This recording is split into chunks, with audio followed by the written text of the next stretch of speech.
Hey, welcome back to my channel. So I enjoy watching ongoing trials while I'm making videos for you to watch on my channel.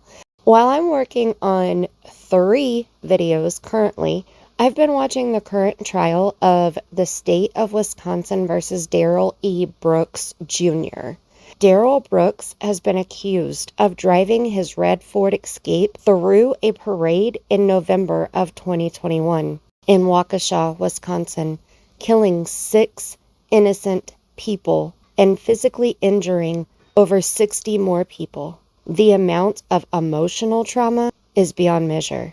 I'm showing the video of the trial from October 6th, 2022, where opening statements are made, but I'm starting at almost 6 hours into this video before opening statements. The judge just finished reading the jury instructions, which were 69 pages long.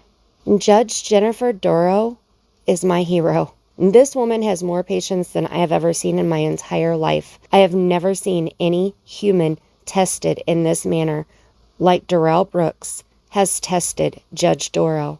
Even some of the most unruly children that I have seen behave better than I've seen here in this courtroom. This individual consistently interrupts and argues with this judge. It's common knowledge of etiquette in a courtroom and the respect a judge deserves. I have never seen one judge so disrespected. And I've even watched the dumbest criminal videos where it shows criminals in a courtroom disrespecting judges until they were removed from the courtroom. This guy is the king of the most inconsiderate, rude, disrespectful, self-entitled, crude, ignorant, offensive, boneheaded imbeciles. He is a criminal. He has been in and out of the legal system since 1999. For 23 years. He is no stranger to a courtroom. He's even an RSO. He has something like 14 or 15 previous convictions before he was accused of this incident. I want to find the address and send this judge a thank you letter for showing her patience through this entire trial. I cannot imagine how she feels when she goes to lunch every day, when she goes home every night. I see that she has a wedding ring on, so she has a family at home. She has at least a spouse at home that, she lives life outside of the courtroom.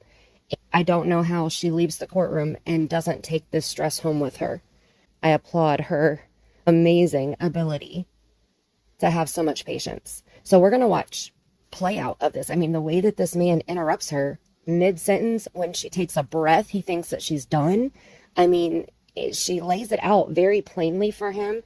His major comeback is, I don't understand. I don't understand. He is the defendant who waived his rights to representation. He chose to represent himself. He signed the paper stating that he understood that the judge and the state was not allowed to educate him on the law, and they are not allowed to give him any legal advice. So basically, if you don't know, you better figure it out outside of the courtroom, because you're not getting answers from any educated person inside of the courtroom.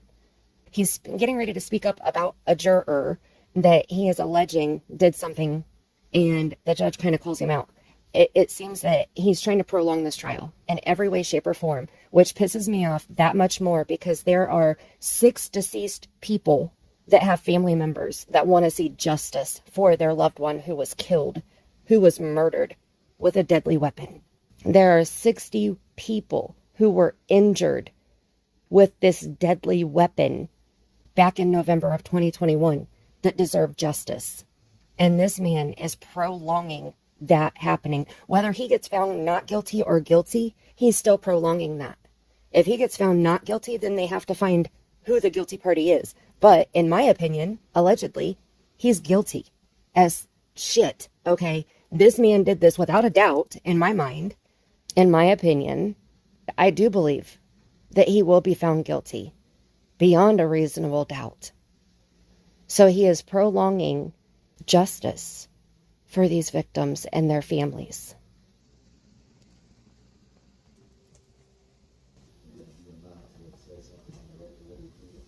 Go ahead, sir. I noticed that one of the jurors, the lady in the black that's closest to the screen in that corner chair over there, I recognized her from my initial appearance. She flipped me off coming in to my initial appearance and coming out. I know it's her for a fact. I seen her about like how I'm looking at you right now, so I know for a fact that's her. I don't want that to end up being an issue. Is this some type of way that could be addressed by Your Honor? Mr. Brooks, you had an opportunity to exercise preemptory strikes and even to question jurors about that. You chose not to. So at this point, any issue you have with that juror is waived. Okay, you do remember that I was not present in the courtroom. I couldn't see. All I can see from that courtroom in there is just you, Your Honor, and the prosecution's table. I can't even see the bailiffs. Let me interrupt here. So since Darrell Brooks, I don't even want to show him the respect of calling him Mr. Brooks, and he's asked to not be called by name. He says that he doesn't recognize being called by a name that the government gave him or something, some shit like that. I don't know. Since he was so disrespectful and would not stop interrupting the judge to where she could get through the proceedings, period, she had him moved to a separate courtroom. So he refuses to dress accordingly for court. He's wearing his jail attire. So he stood in the other courtroom with his shirt off, bare-skinned, bare-chested. I mean, that right there is a level of disrespect that I've never seen. I can't even comprehend how one person can be this disrespectful. I can't. And I mean, this man is my age, and this man has children. Lord help them. He has children. He was in the other courtroom because of his actions, and she has told him that if he does not stop interrupting, he will be back in the other courtroom again. When he's in the other courtroom, she can mute his mic. That way she can continue with the proceedings so that he's not prolonging this trial. But every time she has to move him, it's a good 20-minute break, 15 to 20 minutes to move him from one courtroom to another. So in a sense, he is still prolonging this trial. Every attempt that he is making is basically successful. Whether it's 1 second or 1 hour, he's prolonging justice. So it was no way for me to even see who the jury was. Obviously, I wouldn't know him by name. If I would have been able to see the jurors, I would have immediately addressed that. I will make this one indulgence. I'll have the civilian bailiff ask that juror if she was in attendance at your initial appearance out of an abundance of caution. These are jurors, though, who with the jury questionnaires were also asked what knowledge they had about proceedings they watched or even attended. And no one, to my knowledge, has disclosed anything like that, but out of an abundance of caution, we will ask that juror if she was in attendance at your initial appearance. So for now, that's how I'll address it. I'll advise you of what her answer is.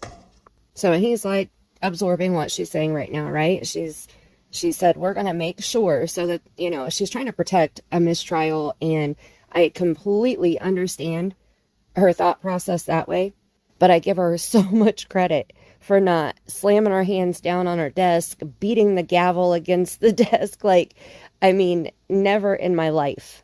I would love to see, I know that Judge Judy is a TV judge now, but I would love to see this man in front of Judge Judy one day, just for shits and giggles. Okay, let's continue a little bit further. Later. Do you know the number of the jurors, sir? They have numbers. I just know I can't see the number from here. I just know the chair she was sitting in.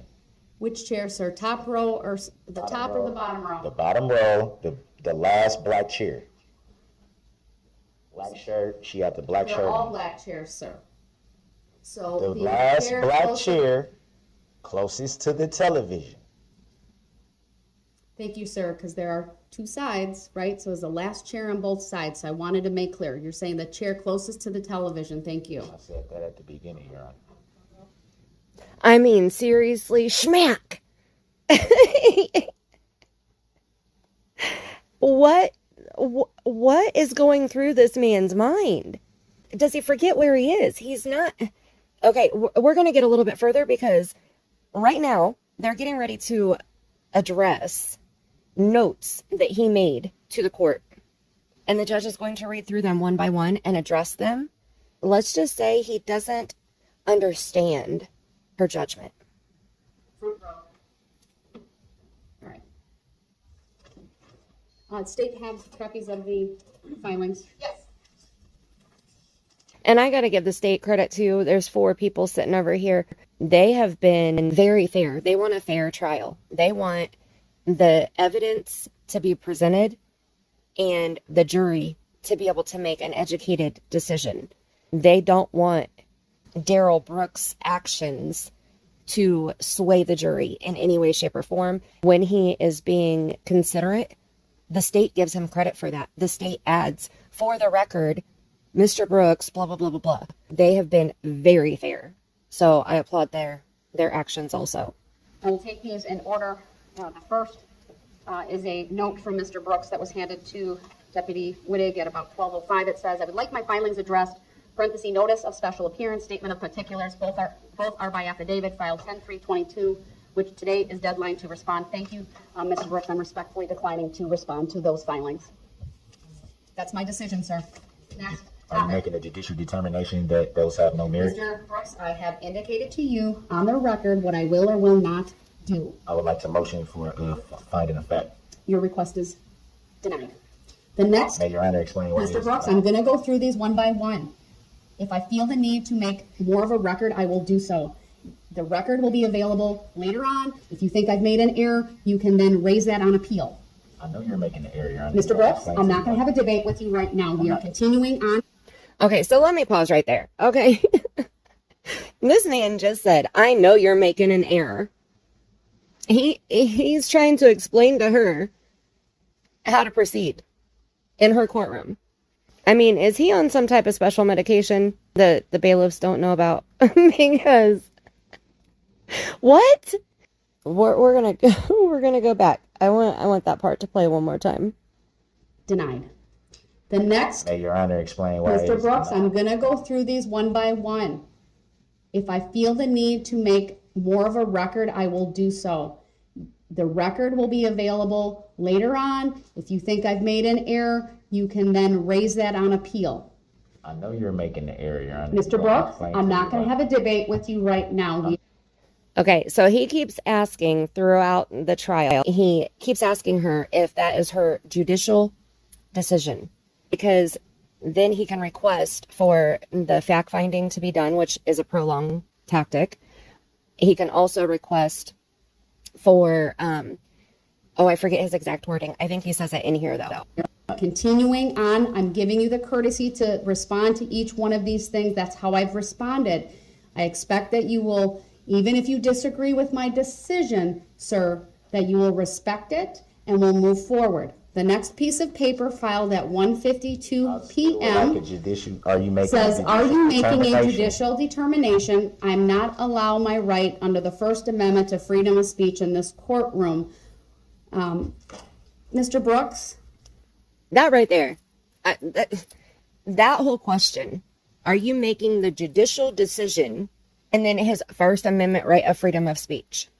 Does he not realize that he is a defendant in a murder trial, a 6-person murder trial with a deadly weapon and 60 more victims? And he is the defendant in a courtroom, in a court of law. Does he not understand that? No, he doesn't.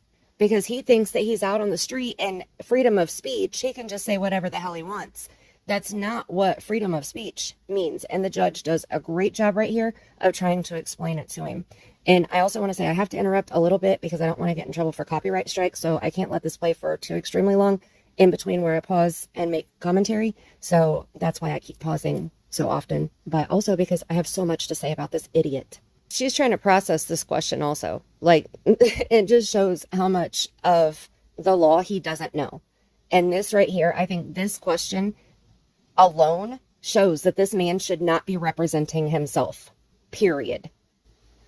Are you making a judicial determination? I'm not allowed my right under the First Amendment to freedom of speech in this courtroom.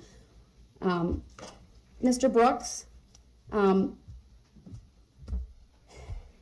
we have rules of decorum and courtesy. They have been provided to you multiple times. They are part of the materials that you have before you. Do they fall under the First Amendment? SCR Chapter 62. Okay, do they fall under the First Amendment? It's the court of law decorum. It is the rules of a courtroom. No, they don't fall under the First Amendment. Are you, what? Discusses just the standards of courtesy and decorum for the courts of Wisconsin. In addition, sir, parties are able to file requests with the court. It's called a motion. A motion, however, is based in law. There is a citation to not only that law, but relevant facts, and there's a request for relief. Right now, I mean, tell me if I'm right or wrong, it seems that she is educating this fool on law, right? Which she is not required to do. So everything that she is saying right now is out of courtesy. Like, this is a bonus for him. But he doesn't see it that way because he's self-entitled. While you have the right to present a defense, you do not have a right to disrupt the proceedings. That was not disruption. Mr. Brooks. I was asking, will my First Amendment right, which is freedom of speech and the right to be heard in court, will that be honored by your honor? That's a valid question. Mr. Brooks, that's a constitutional I have right. given you ample opportunity to present information, evidence, to question when we've had witnesses on the stand, but I expect you to follow the rules of procedure, the rules of evidence when presenting your requests. I can't even get these admitted into evidence.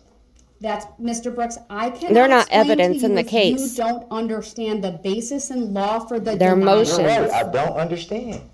But But that doesn't mean we're going to have a discussion or a debate about what it means, because we're not going to do that. The rules that you said. So the bottom line is, I don't feel, Mr. Brooks, stop talking. I do not feel.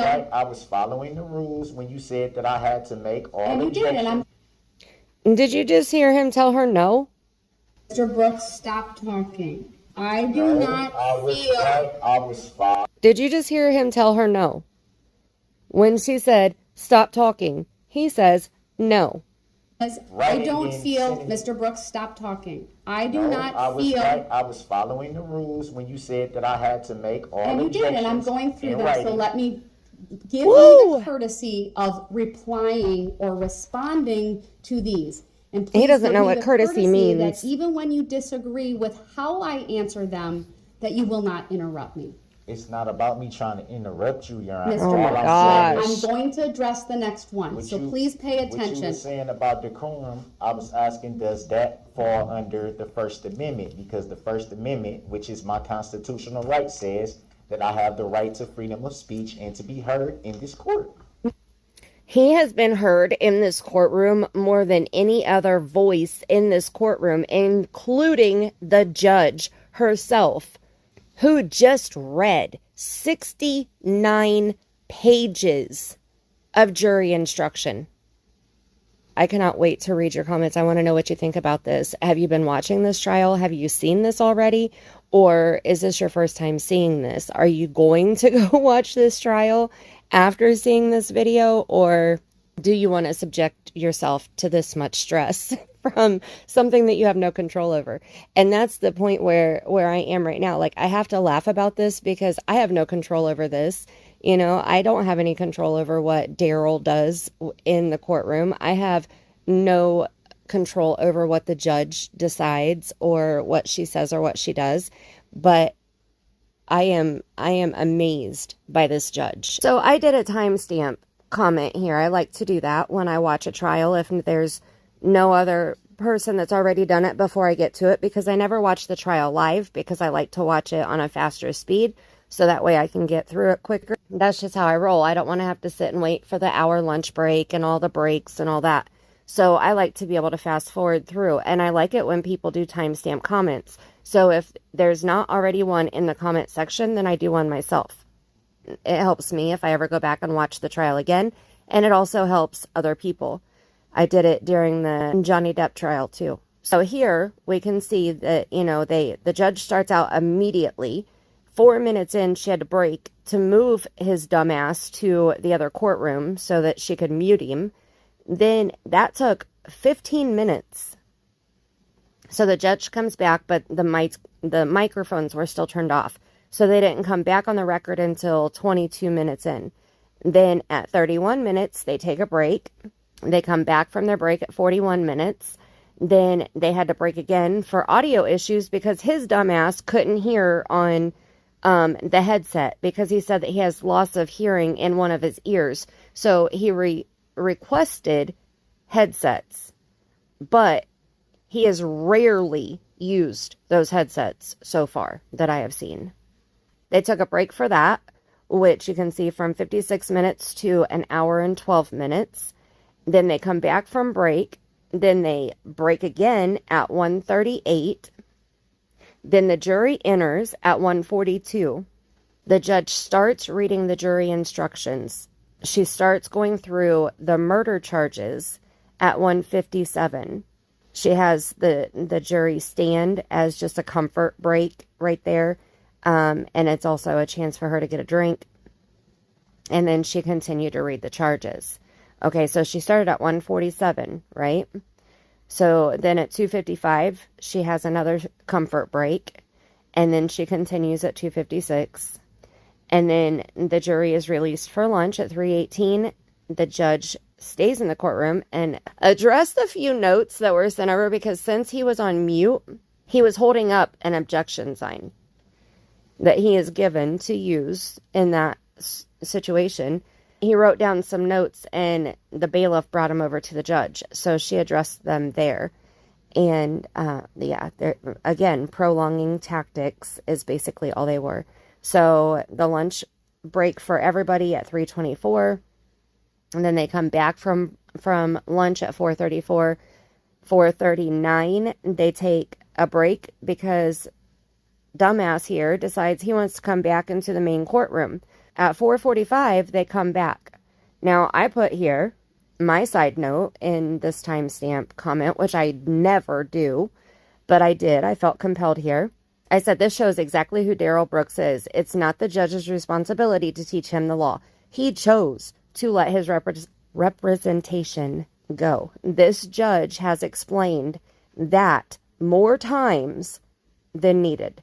In my opinion, Darrell Brooks is intentionally prolonging this trial in every way he can. That was at 4:45. They argued, basically, from 4:45 until 4:59. So for 14 minutes, the judge entertained him saying, I don't understand, I don't understand, I don't understand. I mean, basically, that was all it was. So at 4:59, the jury enters, and the judge still has from page 44 to page 69 to read. 5:52, the jury was released before opening statements were set to begin. It took her from 1:47 to 5:52, minus the hour for break for lunch, and then the few breaks in between also. My dog's in the other room making noises. It took about 3 hours, almost 3 hours, for her to read those 69 pages. And we have still heard his voice more than hers. And he's worried about his First Amendment rights. Okay, so we go over to handy dandy Google, right? It's your doctor Google, your judge Google, your prosecutor Google, whatever you need it for, right? Okay, do you have First Amendment rights in court? My dog, I'm sorry, my husband left, and now my dog, he's a Dobie Pit, and he is definitely a Velcro Doberman. As soon as my husband leaves, the dog starts whining until he comes back. First Amendment free speech issues arise whenever the government, including a court, attempts to place restrictions on expression. The degree of protection depends on the place where the expression is attempted. Courtrooms and courthouses generally are places where free speech may be restricted. I mean, that's pretty self-explanatory, right? Okay, let's go back to this dumbass. Mr. Brooks, again, you have the right to present a defense, but that right is not unfettered. That right, Mr. Brooks, you are interrupting me. Stop. Because you're talking about No, because you're purposely doing this, so I can't get my reasoning out. You make it incredibly difficult. I'm not referring to the Sixth Amendment. She hasn't even been able to say 3 words without him interrupting her to see how her answer explains her. I mean, what? Mr. Brooks. To the First Amendment, which clearly says that I have the right to freedom of speech and to be heard in the courtroom. Are you not going to honor my constitutional right, Your Honor? If not, that is judicial misconduct, and you're making a judicial determination to not honor my constitutional right. I just want to be treated fairly, like anyone else, which you said on the record that you will be fair and impartial. Mr. Brooks, you also have an obligation to treat this court fairly, and you have an obligation to follow the rules of courtesy and decorum, the rules of procedure, the rules of evidence. That's the playing field that you willingly entered into and made a deliberate decision to. Okay, wait. He has been treated way more fairly than, in my opinion, than he should. He has been rude. He has disrespected the judge. He has disrespected the court. He has even disrespected the jury, because when the judge asked him to stop talking earlier on when she brought the jury out, he was still continuing to speak. And she had to explain to him that she was going to reprimand him in front of the jury if he did not stop talking. And he continued to speak. He has been treated way more fairly. Like when he ends up, because I know he's going to appeal this. I know without a doubt he's going to draw this out in every possible way that he possibly can. When he gets the judgment of guilty, he's going to appeal it. The sentencing, whatever, like everything is going to be prolonged. He is going to do every single tactic that he can find in his wee little pea-sized brain to use against the court. He, without a doubt, okay, without a doubt. But for him to bring up, I mean, this just shows right here, like he has brought up everything. He's brought up COVID, a toothache. He got a cut on his finger where they said that when they examined it, there was no blood. I just everything, every single little thing that he could do to get attention and prolong this trial, he has done. Waive your right to an attorney and to appear in this case as your own attorney. To represent myself pro per. The same paperwork that you gave me, you have, and I also have a copy of the same one where I scratched out what. Okay, I'm gonna go back 10 seconds because I want you to hear this part. But he is doing pro per, and I don't know what that is. I haven't heard that. I've heard pro se, but I don't know what the difference is between pro se and pro per. So if you know the difference, let me know, because I don't feel like going back to legal Google to look right now. But if you know, leave me a comment and let me know. As your own now listen to this fool. Myself pro per. The same paperwork that you gave me, you have, and I also have a copy of the same one where I scratched out what I did not agree or consent to. We both know that, Your Honor. Mr. Brooks, I made findings regarding that, and those findings stand. That despite you scratching out some of those words on there, I made very specific findings about your waiver of right to an attorney. So we're not going to relitigate that here right now. You also accepted the terms of the paperwork that I Mr. filed out. Brooks, I'm not going to engage with you about whether you and I have entered into some type of a contract. We did not. Or engage in any type of that kind of dialogue, because that's what you're claiming through some of these filings, and you've said that previously. I am not claiming that, Your Honor. So, in any way, Mr. shape, Brooks, or form. Does he not realize that when she's talking, she's not hearing him? Does he not realize that there is a court reporter? God love the court reporter right now. Holy shit. I would throw my transcription computer thing mechanism at this man's head if I was the court reporter. And I am not a violent person, okay? But that is how I feel right now. Okay, maybe not. But the person has to type what each person is saying. So if this dumbass is speaking at the same time as the judge, first of all, the record will not be clear. She can't type what two people are saying at the same time. So that means either she types what the judge is saying and not this dumbass, or vice versa. So again, the record will not be clear. The judge has tried to explain that to this man so many times. He doesn't give a shit. We're almost done. I'm giving you some leeway. You continue to talk over me. It's I'm asking you to follow the rules of civility.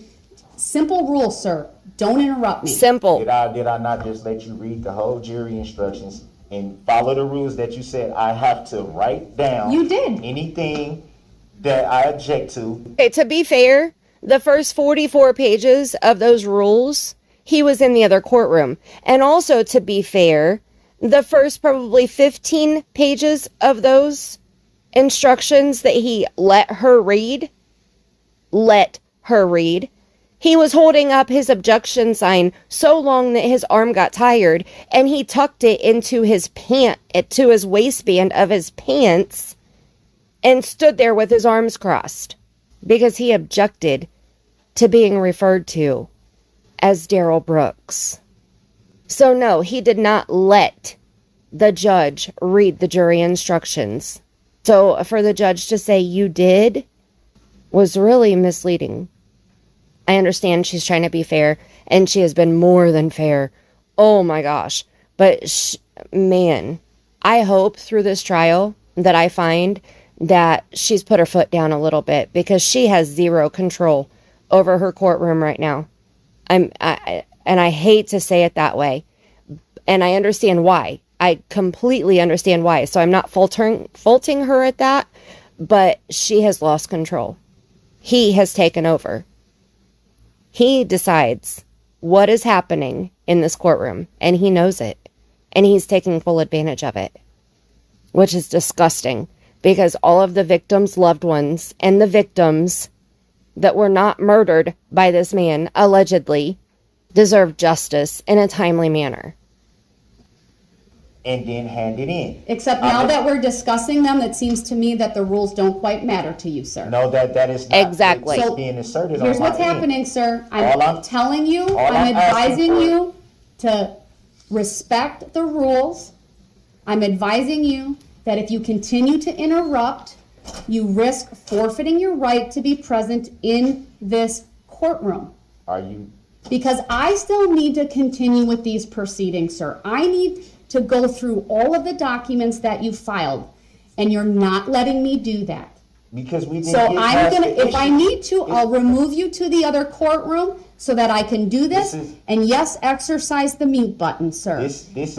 And then I'll bring you back when the jury's back. This was filed, though, Your Honor, and it's a valid. Mr. Brooks is clearly not following the simple rule of civility.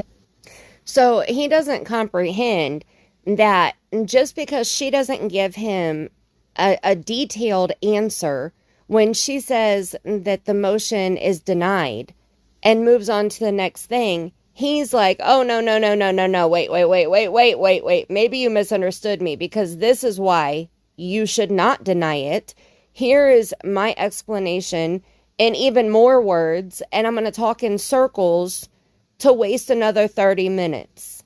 So because she didn't break out the paper and crayon and draw this dumbass a picture on why his motion was denied, he thinks it's okay to not only interrupt her, but try to talk over her when she's explaining in detail, which she does not have to do, why she denied it. I will leave the link to this video right here. I'm watching it on the YouTube channel TMJ4 News. I know that Law and Crime also has it. That's where I watched the other day that I watched, but I decided to come over here. Sometimes they show a little bit more on the news cameras instead of on the Law and Crime Network, but it's actually Court TV that is doing the news recording, and then Court TV is distributing it to everybody, I guess, from what I understand, from what the judge said, because the state had requested that all of the victims' faces not be shown when they were testifying, and the judge ruled against that, which I can see both sides, but I'm glad that the judge ruled against it. I want to see their emotion, and I did see a couple witnesses testify, and it was very hard to watch because they're showing them clips of the videos that were being taken on, I believe it was November 21st, when he drove this SUV through this parade, allegedly, and killed all of these people and injured so many more. I mean, it was a parade. It was an area full of children. I am thoroughly convinced, Your Honor, that Mr. Brooks is 100% competent to proceed to trial, that his mental capacity is not reduced in any fashion. Anybody that thinks otherwise has no involvement with this case. I would reference the court to today's filing, which Mr. Brooks provided. It is extremely well written. His handwriting is immaculate. It's perfect. The punctuation, the grammar is 100% accurate. He drafted this himself in his jail cell last night, I presume. Maybe it was this morning. He has continued with the same objections that he has been making repeatedly in this case, so he clearly understands the issues. He understands the defense that he wants to pursue. He undertook the effort to have this form notarized by a jail employee so that it is a signed and sworn affidavit. Absolutely no concerns on the part of the state of Wisconsin that Mr. Brooks has any deficiency in his competency. We are 100% convinced that these actions of Mr. Brooks are deliberate and intentional, and they have escalated, and the court has seen this since August 25th or so. As the motions were decided by the court, most of them to his detriment, his behavior became more and more difficult in the courtroom. It started out less aggressive with him sleeping and asking to be able to leave the courtroom.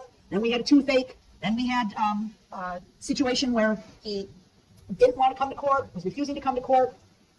The record will be clear, Your Honor, that each time, and the Sheriff's Department has done an absolutely fantastic job dealing with Mr. Brooks fairly, professionally, respectfully at all times. We concur 100% with the record you just made as to what happened after the recess at about 8:42 this morning as to Mr. Brooks' conduct. These are deliberate actions on his part as we get closer and closer and closer to actually presenting this case to a jury, and he is attempting to derail these proceedings and avoid the inevitable. And I want to make that record. I tell this court, as an officer of the court, we have zero concerns as to the mental competency of Darrell Brooks to proceed, and we have had many, many dealings with him on the record and off the record that I base that on. I also wanted to add one other comment as to the court's record as to the need to proceed with this trial. We concur 100%. We would also note it's not just a matter of resources. It's the need to proceed to justice. It's the need to get justice for the crime victims who have patiently attended every one of these hearings. They have a constitutional right to trial. They have a constitutional right to a speedy disposition of this case.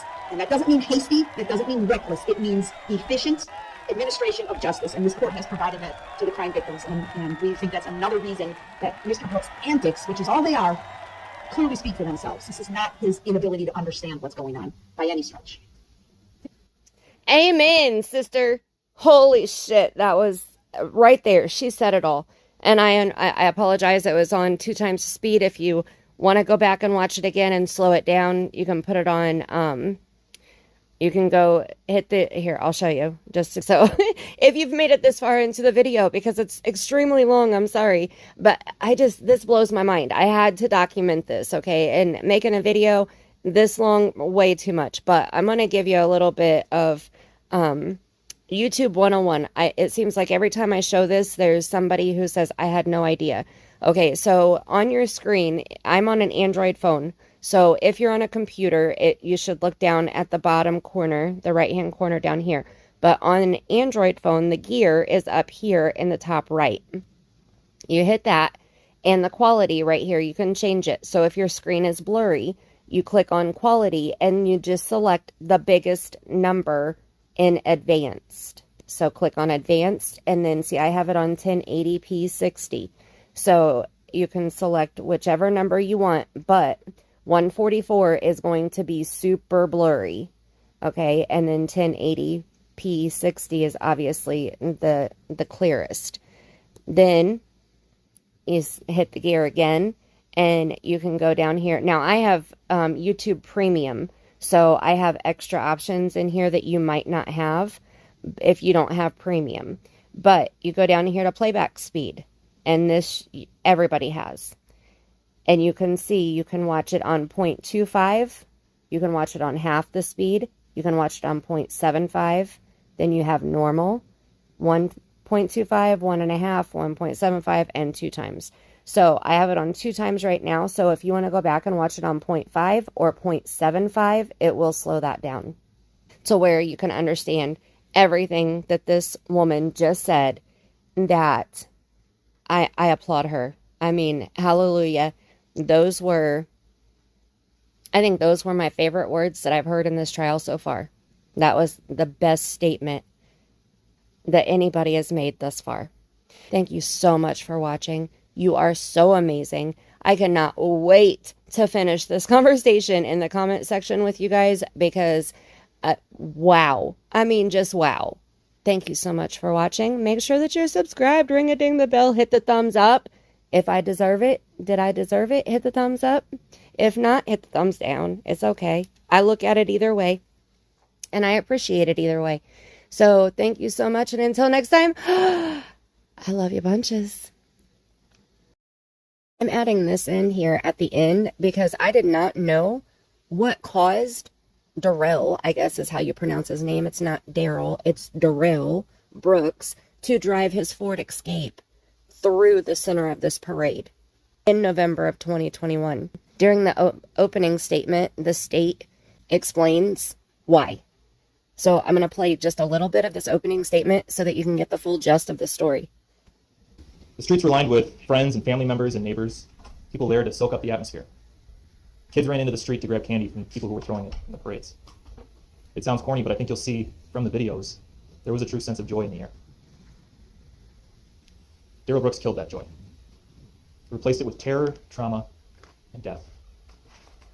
The evidence is going to show that Mr. Brooks left behind a trail of carnage and chaos as he made his way down Main Street through the parade route. The evidence will show that he left that crime scene, created that crime scene, in fact, because he was fleeing from another one where he had laid his hands on a woman and where police involvement became inevitable.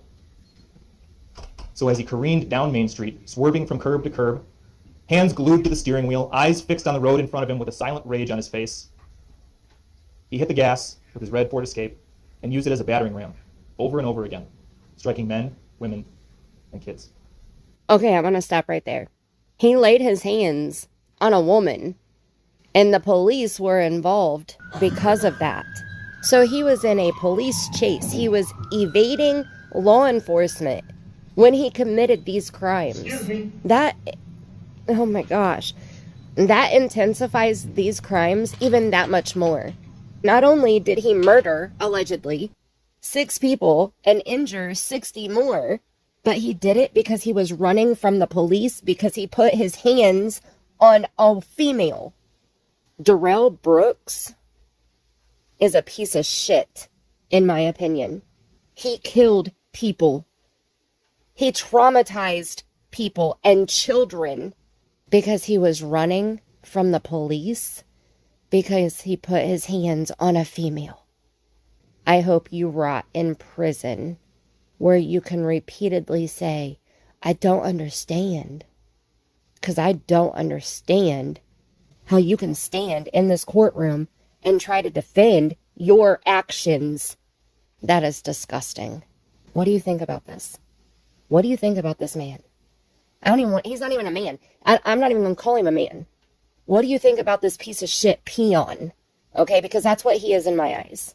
He is like a piece of gum in the middle of a pile of dog shit that you just stepped in. Not only do you have the piece of gum stuck to the bottom of your shoe, but it's surrounded in stinky shit. That is who this man is, in my opinion. This is honestly the hardest trial that I've ever watched. And I've watched some very disturbing trials. Let's finish this conversation in the comment section. And now, until next time, I love you bunches.